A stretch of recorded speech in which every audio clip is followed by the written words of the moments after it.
Hi hi అందరికి. Hi ఈరోజు నేను ప్రేమను ఒక మాట అడుగుతున్నా. తను కరెక్ట్గా చెప్తుందో లేదో మీరే చెప్పాలి, ఓకేనా? తన పేరు ప్రేమ కదా. ప్రేమకు సంబంధించిన ఒక చిన్న టంగ్ ట్విస్టర్. ప్రేమను ప్రేమించిన ప్రేమ ప్రేమకై ప్రేమించిన ప్రేమను ప్రేమిస్తుంది. చెప్పు. ప్రేమను ప్రేమించిన ప్రేమ ప్రేమకై ప్రేమించిన ప్రేమ ప్రేమను ప్రేమిస్తుంది. మళ్ళీ చెప్పు. పోయింది. ప్రేమను ప్రేమించిన ప్రేమ ప్రేమ ప్రేమ మళ్ళీ చెప్పు. మళ్ళీ చెప్పు. ప్రేమను ప్రేమించిన ప్రేమ ప్రేమకై ప్రేమించిన ప్రేమ ప్రేమను ప్రేమిస్తుంది. Last chance.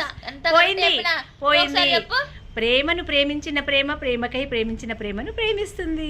ప్రేమను ప్రేమించిన ప్రేమ ప్రేమకై ప్రేమించిన ప్రేమ ప్రేమ లేదు, మధ్యలో ఇంకో ప్రేమ లేదు. రాంగ్. తను కరెక్ట్గా చెప్పిందా లేదా మీరు కామెంట్ చేయండి ఫ్రెండ్స్. ఇద్దరు తన ప్రేమ అనే పేరు పీకేద్దాం, ఓకే?